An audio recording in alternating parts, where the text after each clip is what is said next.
Okay, let's unpack this. You've handed us a truly fascinating collection of sources today, all circling around, well, a central question. What exactly happened to the Republican Party's internal opposition to Donald Trump?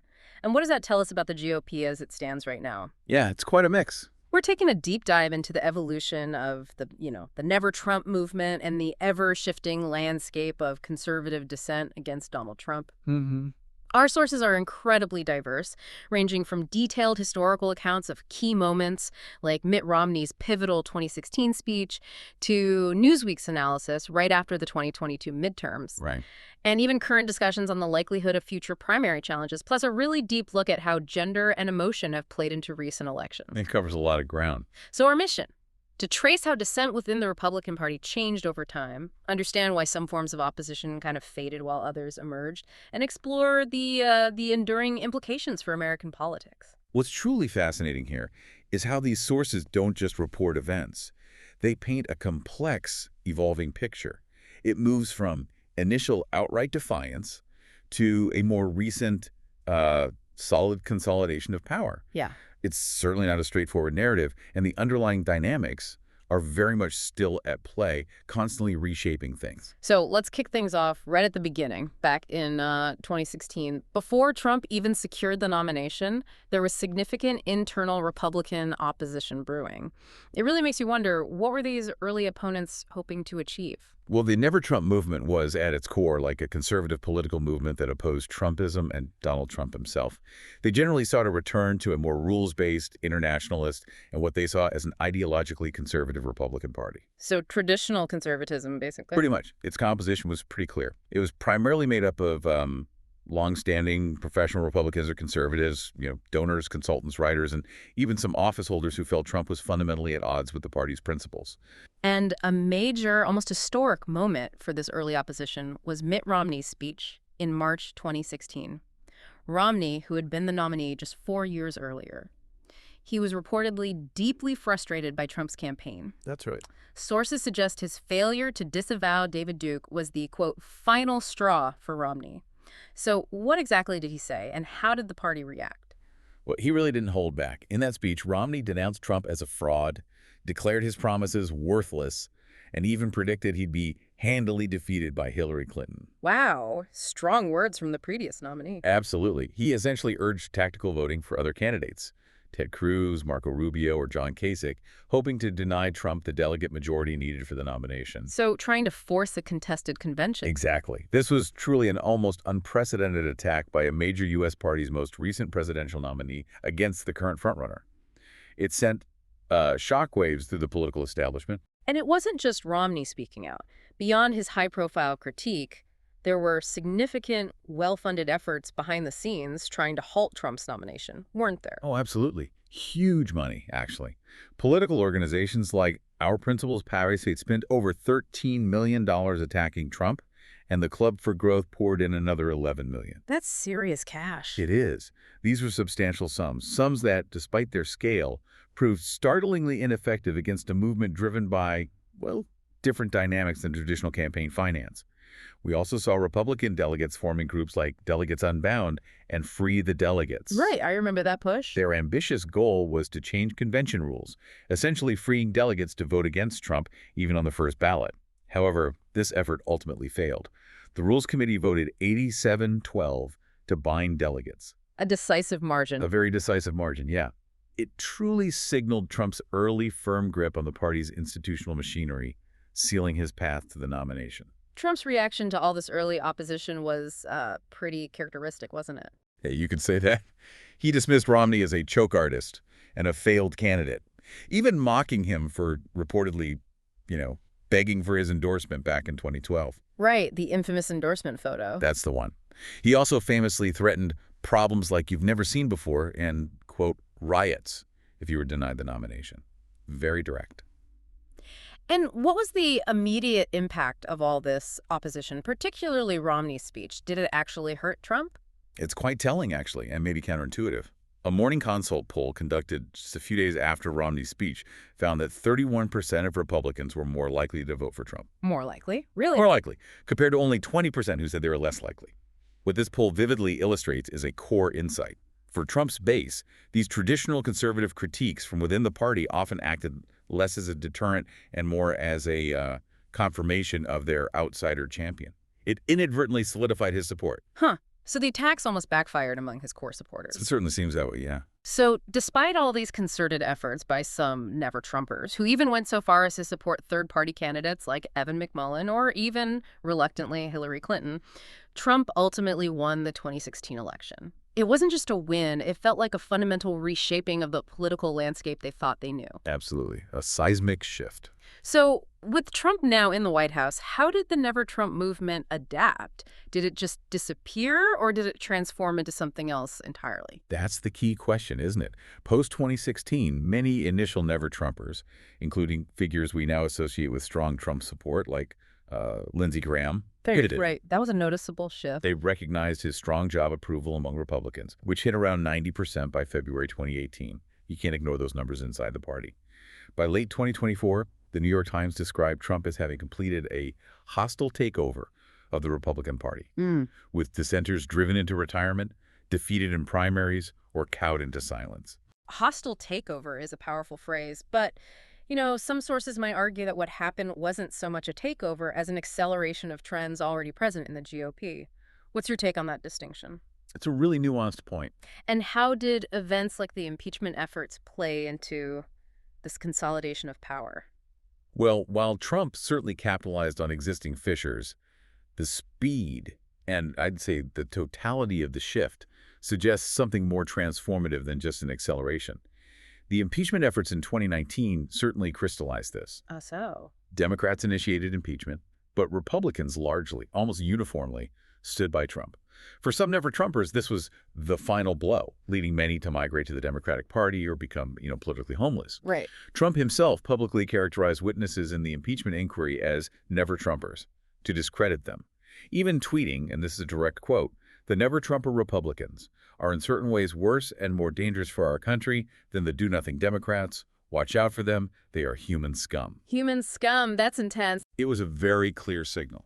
Loyalty to Trump was paramount. Forget ideology, forget past dances, loyalty first. So by the 2020 election, was there any remaining internal opposition or had it largely fizzled out? Some opponents did refocus their efforts on defeating Trump. There were books like Top 10 Reasons to Dump Trump in 2020, and primary challengers emerged. Bill Weld, Joe Walsh, Mark Sanford. I remember them, yeah, but they didn't get much traction. Not really. Trump ultimately won every primary by wide margins.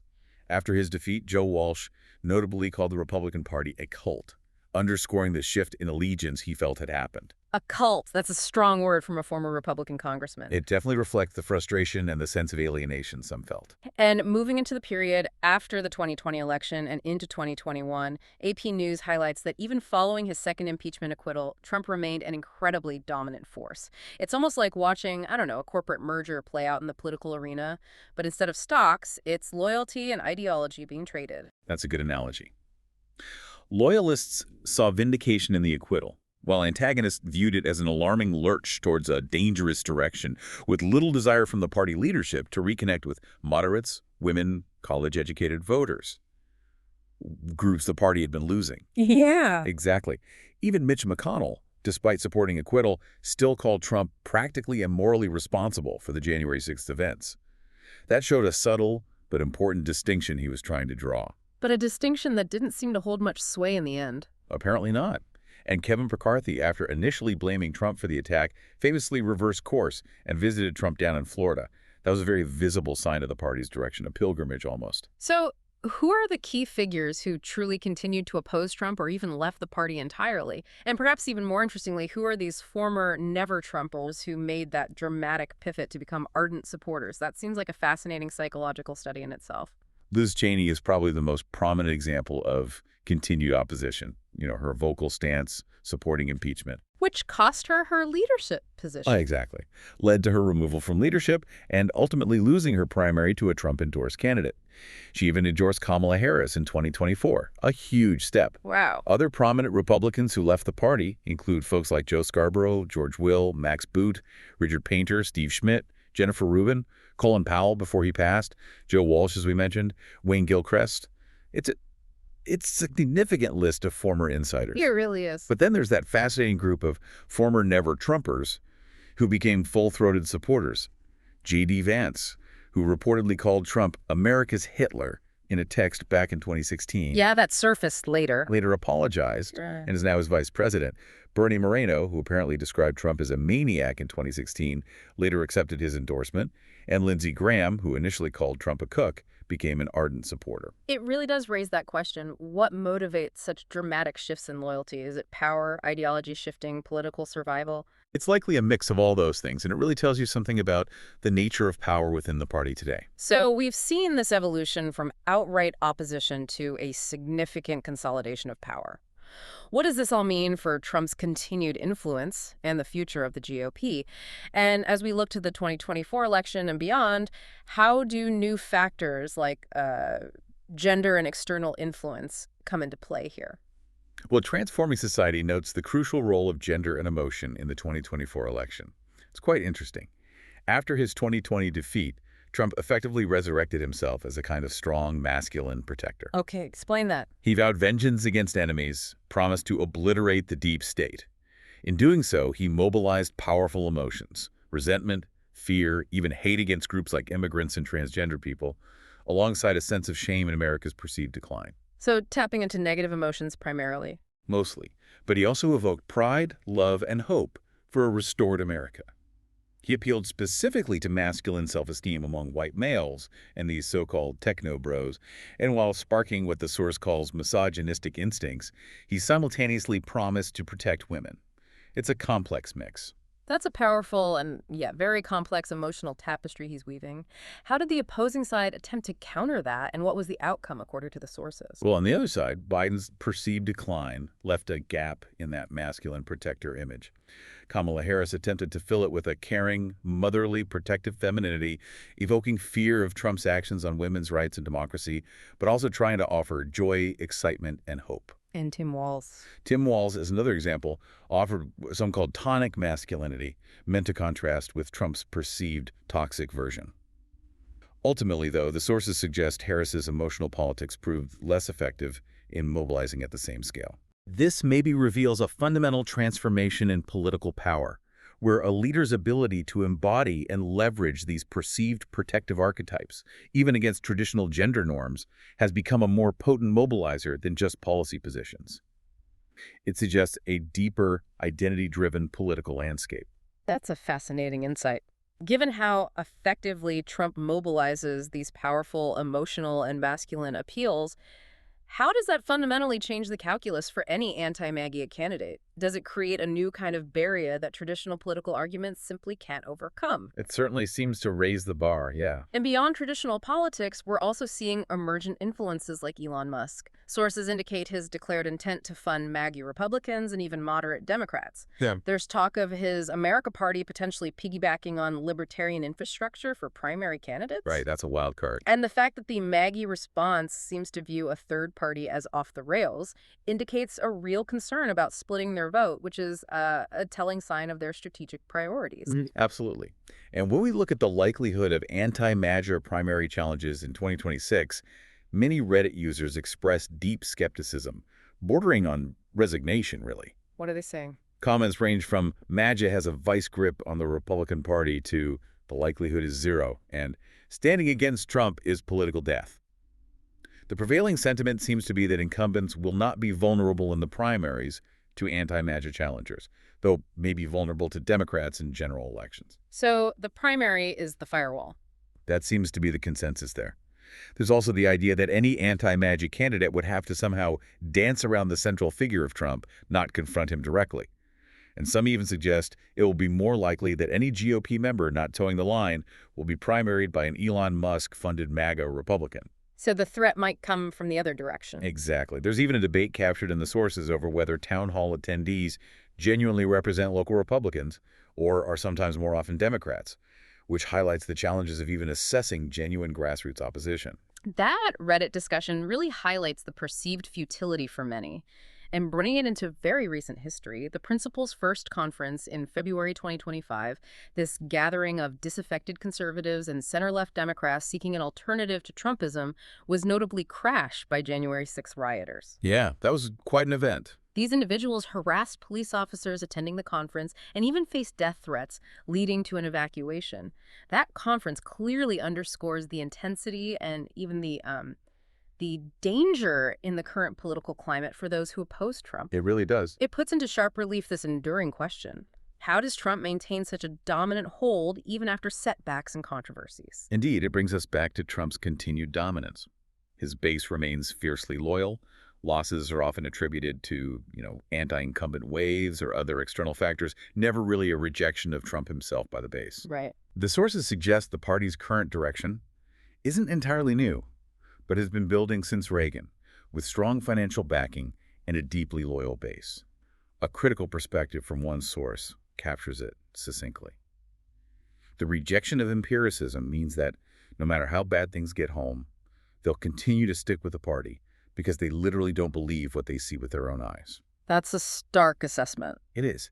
It suggests that for a significant portion of the base, loyalty transcends factual outcomes or traditional political metrics. So we've navigated a really complex landscape here. Political opposition, shifting loyalties, the enduring power of a political movement that continues to defy conventional political gravity. It's clear that the story of opposition to Trump within the Republican Party is far from over, but its forms and impacts continue to evolve in truly unpredictable ways. Yeah, and if we connect this to the bigger picture, it really suggests that understanding modern American politics isn't just about policy positions anymore. It's deeply intertwined with personality, with identity, and with the potent, sometimes irrational, mobilization of emotion. It highlights how the core tenets of a political party can be fundamentally reshaped, perhaps even redefined, by a single charismatic figure. Indeed. And that raises an important question for you, our listener.